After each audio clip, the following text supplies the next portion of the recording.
computer. Hey! We're recording the podcast! Shut up! Good morning to you, wherever you are, because it is a morning somewhere for February 16th, 2024. Missed my drop there, Ash. My name is Bernie Burns. With me, sitting right over there after a long, hard week of missteps, is here for Follow-Up Friday. It's Ashley Burns. I think I did worse than you did this week. This is going to be a very long series of we fucked ups. Is it? I have Look, accountability is hard. Okay, my weirdest one for the week this week was somehow or some way. This is yesterday's podcast. Somehow I came across as a person who enjoyed watching Argyle. I don't know how I came across that way, but people were like, I suspect you were trying to be measured. Okay, so let's be clear. I enjoyed Argyle. Bernie did not enjoy Argyle. I did not enjoy Argyle. I try not to be negative about the things that other people like, especially when those other people are sitting right across from me. And it's Valentine's Day, and they drag you to see their the movie was 4.5 hours. Check the runtime on that movie. Just kept going and going. Yeah. So if I came across it all as, I guess because I was saying positive things about the casting. It is a great cast. It is a great cast. But what I was trying to say was this is a candidate for the Academy Award because how did they put this incredible cast in what was kind of a movie? Anyway, while we're talking about that, you know what would never drag me to go see Argyle on Valentine's Day? Who? I was thinking about this. This is a follow-up, not necessarily a correction. We were talking about population collapse and the projections of that, what by 2080-ish, they suspect we're going to peak in our population. Do you remember what the peak was going to be? 8 billion? Yes. No, I think it was like 10. We're at 8 now, right? Okay. And we're going to get to like 10, and then it was going to crash within a century down to 2 billion people. And I think in our conversations, too, about climate change, there's this kind of wild card with climate change where as we raise global temperatures and the permafrost melts, all the methane that's trapped in the permafrost in the Arctic region will then come out and exacerbate global warming, which is something that climatologists keep ringing the bell on. I think the methane or the sulfur dioxide thing we were talking about with Hank Green, the sulfur dioxide and methane of population collapse is AI girlfriends. I really do. And I think that... You think people are going to get AI partners and they're not going to want a real one? We are going to talk, by the way, about OpenAI's announcement today. And we're going to talk about Xbox. We're going to go in depth on that incredible press conference. So yes, we will discuss those things in depth. But I think population collapse is happening naturally kind of on its own as technology progresses. But now we're on the cusp too, as I think people having a lot of artificial relationships. And I think that's going to accelerate things faster than people are predicting even. Yeah, it's entirely possible. I mean, it's so easy if you have a partner who, sure, they're not real, but guess what? They also are endlessly supportive and you can do whatever you want to do and they're going to be fine with it. It's I can see where a lot of people are going to find that kind of relationship appealing as opposed to a real person. Yeah. Real people are complicated and messy. But can I finish up on some stuff too? Please do. When I'm talking about this, two things. First thing is Fantastic Four. I feel like I should flesh out a little bit my comments on Fantastic Four. They are based completely on the fact, not on the casting of Fantastic Four, just on the track record of Fantastic Four as a property, which has been explored on screen. Now, 4 times, if you include the Doctor Strange cameo of Reed Richards, it has been poorly received every single time. I looked it up and I did an average.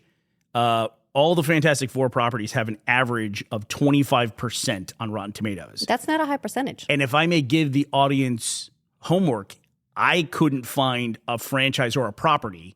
I couldn't find a property that had a lower average across 3 movies than Fantastic Four has. Yeah. So, and I'm sure there probably are series that exist, but not a lot of them. If you're looking for homework, start looking at Uwe Boll. Yeah, that's not a bad idea. Like, what's Blade? Blade is like a pretty low one, right? Blade, I thought was fairly well received, actually. But yeah. You would think if they make more, usually they're well received, right? I will say one of the things that I'm interested to see with this Fantastic Four is I want to know how they're going to deal with bendy powers.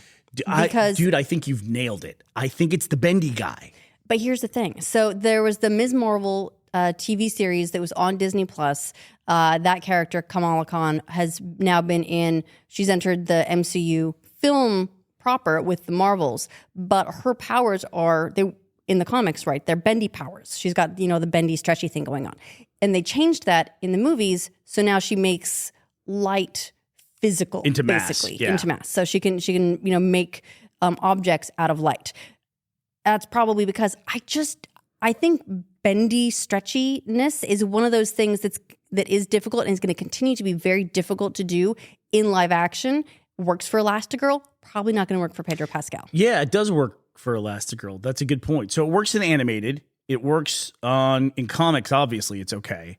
I agree with you. However they handle stretchy, that's going to make or break it, because the Thing is cool. Human Torch is obviously cool. Invisible Woman is just kind of whatever, kind of weird. I was thinking about it. There's a massive difference between Invisible Man and Invisible Woman. Because, Ashley, if you have an Invisible Man, what's the first thing he's going to do? Go into the ladies' bathroom and watch. In the bathroom? She's just going to go. Well, I'm thinking specifically of the boys. What are you, a Florida senator?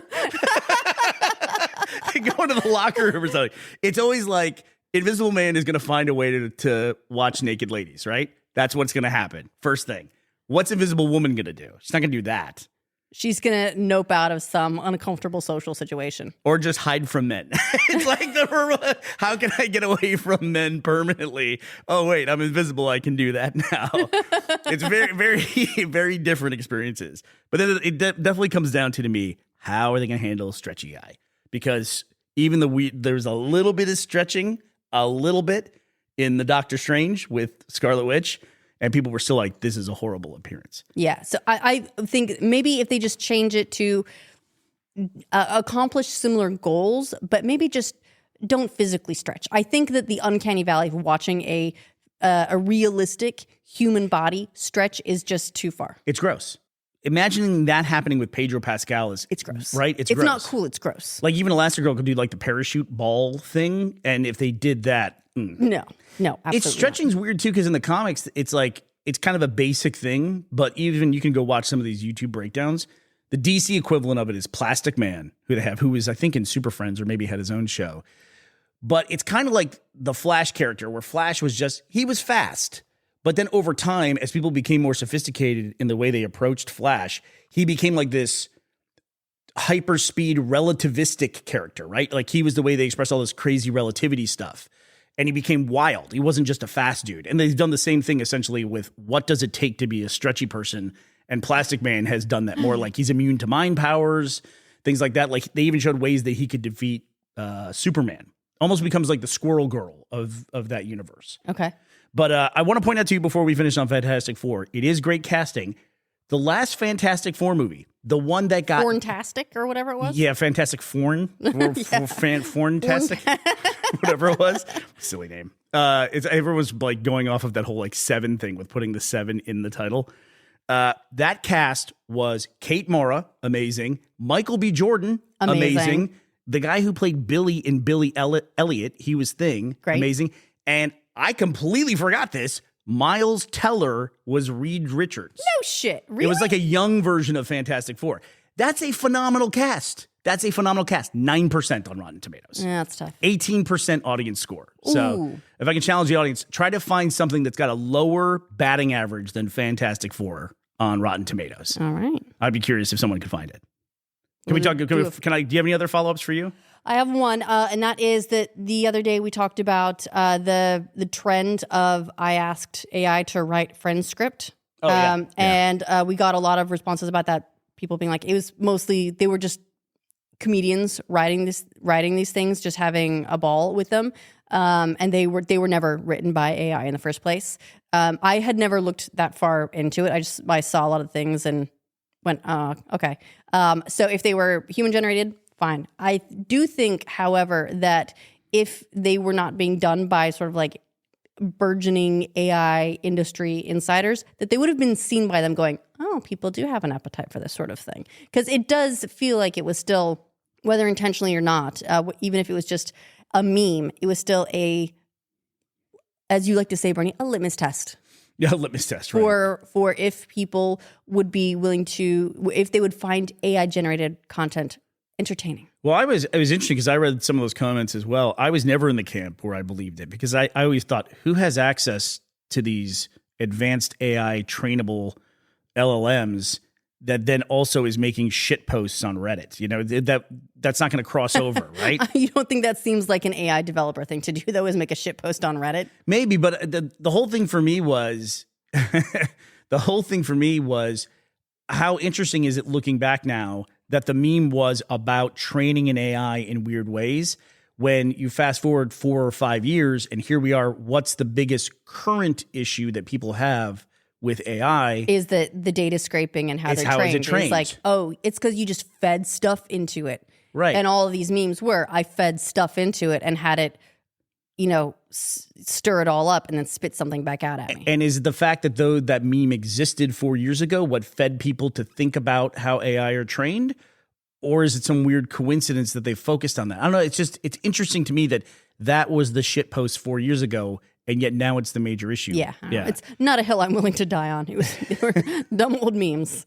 But yes, I did want to correct myself that people were saying they were never an AI generated thing. They were written by a lot of comedian types. So my bad. I guess I didn't really think about them too hard. Quick follow-ups too, just real quick, lightning round here. Ooh. Super Bowl was the highest viewed telecast of all time now, and the highest viewed television event since the moon landing. And that crosses over with a lot of big stuff like the MASH finale and the Seinfeld finale and everything else. So it was hugely popular. Also when I mentioned that I was listening to Project Hail Mary, a lot of people said I'm really going to enjoy it. This is like my 10th time listening to Project Hail Mary. It's one of your comfort audiobooks. You go back to it a lot. Yeah, it is. Andy Weir. I just like Andy Weir. Although I skip Artemis in the middle. It wasn't my thing. All right, so I promise in the future to communicate better, I will be far more cynical about things that I don't like or things that I disbelieve. Also, by the way, I have to say, this is turning into a long-ass follow-up. Paramount Plus had streaming struggles with the Super Bowl because it was the biggest viewed telecast of all time. Go figure, Ashley, that if everyone's tuning into a streaming service, it has problems. It reminded me of what it was like to be a massively multiplayer online fan for games like 10 years ago, and the game would come out and it wouldn't work at launch. And people were like, how is this possible? Right. Because this happens to every single online game ever. The first 48 hours are always like that. Yeah. Always. It always is. They've gotten a little bit better over time, but those were the growing pain years. And there would always be some error that would get thrown up. Like for Diablo, it was 37. Error 37 for Diablo 3 was like a huge thing. It's like you can't connect to the servers. And people latch onto it and they, of course, scream and yell at the devs and everything like that. It was a whole thing. But you know what? While we're talking about massively online games... Microsoft had so they went through, they did their announcement for the future of Xbox, and guess what, everybody? It's gonna be fine. That's all, folks. That's basically that was it. That's the deep dive. So they are in fact going to have some multiplayer games. It's 4 games. It's like Sea of Thieves, Grounded, Hi-Fi Rush, and Pentiment. So Sea of Thieves was one of the ones that was rumored. Hi-Fi Rush, I believe, was as well. I didn't hear anything about Pentiment or Grounded, but I'm not surprised. What you will not see on that list are rumored titles like Halo. Like Gears of War, like the Indiana Jones movie game that's coming out there's a lot of speculation about. So they haven't ruled them out specifically, but for the time being, it's like, oh, nothing to panic about sort of situation. What do you think about it? Well, the only thing that really stands out to me in that whole discussion is if Indiana Jones could potentially go to the PlayStation, which is weird because PlayStation already has the exclusive derivative franchise from Indiana Jones, which would be Uncharted. Although you could also argue it's a derivative of Tomb Raider, which is a derivative of Indiana Jones. Yes. Yeah, which is their exclusive. So I don't know the value of that moving over. It just seems like all you're going to get from that is negativity. I don't even know what Hi-Fi Rush is. What is that? If I had to guess, it's like a Jet Set Radio Future mixed with what was the game that they made where you skate on rails and shoot records at people called... You're thinking Sunset Overdrive. Sunset Overdrive. That is the game from Insomniac that basically, as far as I can tell, was like almost like an engine prototype for the Spider-Man games that have come since. Yep. So Hi-Fi Rush was a 2023 rhythm-based action game developed by Tango Gameworks, published by Bethesda. It follows a self-proclaimed future rock star whose music player is accidentally embedded in his chest during experimental cybernetic surgery, allowing him to rhythmically fight and reperceive the world through environmental synesthesia.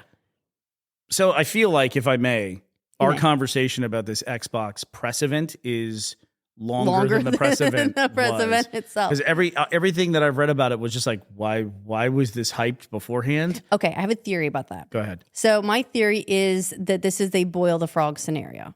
And that means that they allowed the conversation, the rumors of things like Starfield, things like Halo, like these major Xbox franchises being like, oh my God, what would happen if these franchises suddenly go multi-platform? And then they come out, they make the announcement of these 4 games, and you just go, oh, well, that's fine then. This is a huge thing. Xbox is going multi-platform. And it's different than agreements made during the takeover of another company. Like they agreed, yes, Call of Duty will still be multi-platform. Minecraft. It's different than that. Minecraft.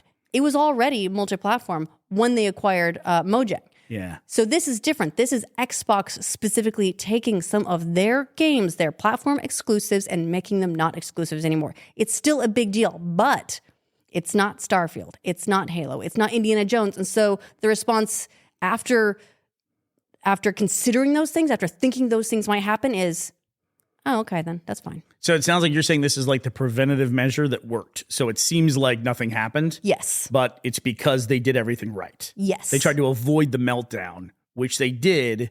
So people are like, why was this? Yeah, they let people melt down about a rumor. And then this is like, oh, not so bad. It's like when you told me, let's go live on a boat. And I was like, what, are you insane? Absolutely not. And then you said, okay, well, maybe we, move rurally and do this other adventure. And I was like, that sounds so much more reasonable.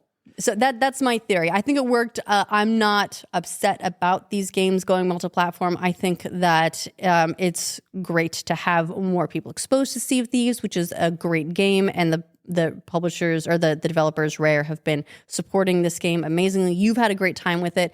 And with it being a multiplayer game, it just means there are that many more people sailing the high seas to play with and against. Hi-Fi Rush, I don't know a lot about it. I do know that it was very well received. So I think that a game like that seems much more PlayStation friendly than something like Gears of War. I did have someone point out to me in a comment saying, if you've only got one platform, though, you're just cutting yourself off from things like Horizon, Spider-Man, Last of Us, God of War, if you choose to go with Microsoft's platform now, though. Because if there's no exclusives on Xbox, then that means the only exclusives on this other thing. Or you're cutting yourself off from Mario and, Zelda and all those things as well, because those are exclusives to Nintendo. It makes it seem like Microsoft is betting a lot more heavily on the appeal of something like Game Pass to sell consoles for them instead of specific games themselves. Yeah, and it's so interesting too that Microsoft, I think, is always the company that gets really weirdly targeted for monopoly stuff. But now one of the arguments is if PlayStation gets a monopoly on console hardware, that it would be really bad for the market, for gaming in general, because then PlayStation would essentially have a stranglehold monopoly on it. First of all, there's Nintendo. And secondly, go look at any pie chart for overall gaming and look what mobile is compared to everything else now. Mobile is like 50% of the overall, and you're talking PC, you're talking every console, etc. Mobile puts them all to shame. I don't know what people are playing on mobile. Every time I go to look at a game, it's like, nah. It's just there. It's always there. It is. It's there and it's easy, right? You're right. I do think it makes sense. If you ever go look at any Xbox official social media posts and just start reading the replies, you will understand why they need to do this kind of thing. Literally any social media post that they make, just go read the replies. And it's all just a swarm of negativity from other people. So they have to cut that stuff off. And that's why you get events that happen like this, where we're making a major announcement and we have to kind of make it seem like it's a major announcement while still downplaying the overall effects of it as well. Yeah. That's what I think.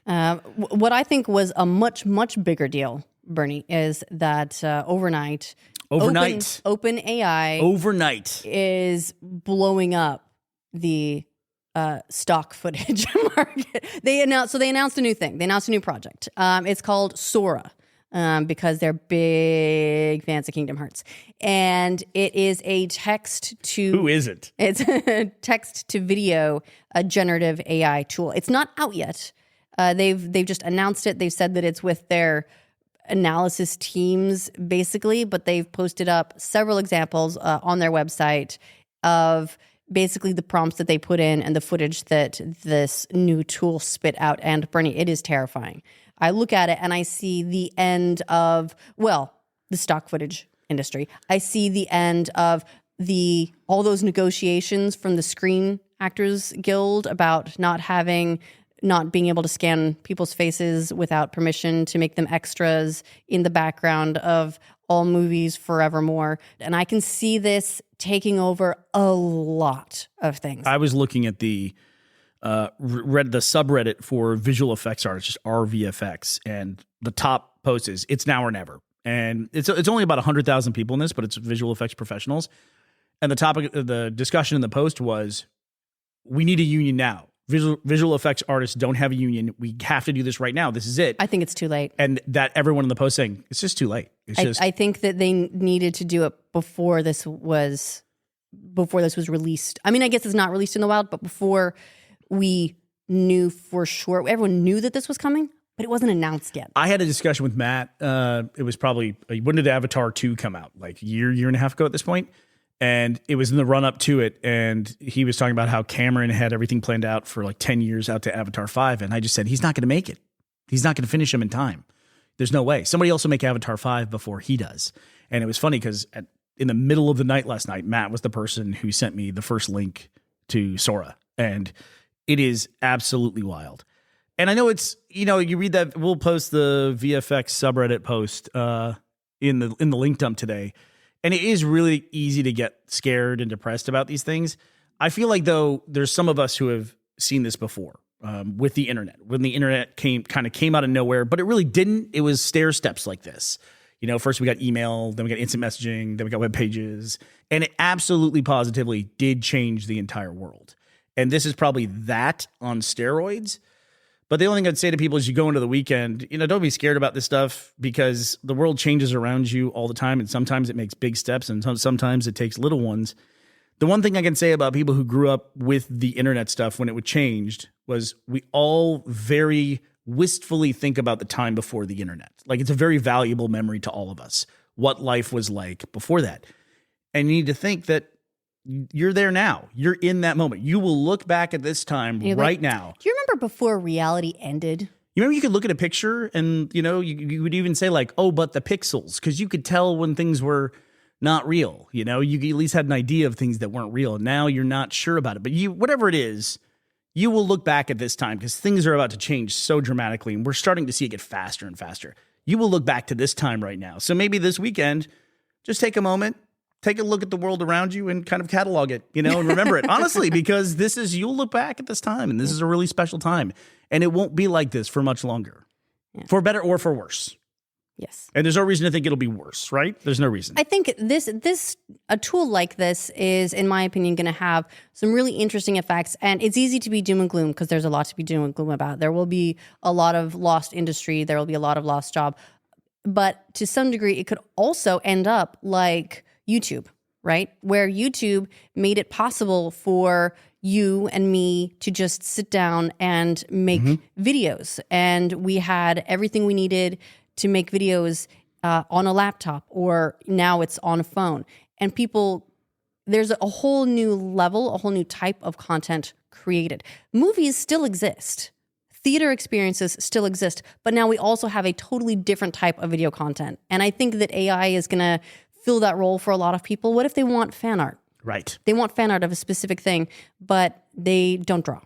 Right. Or maybe this will make it so that someone who has, no ability, who's making maybe a video game on their own or something, can put something interesting in the background of character interaction. So I think it will, democratize? It's gonna bring down a level. It's gonna make accessible tools that are currently only available to professionals.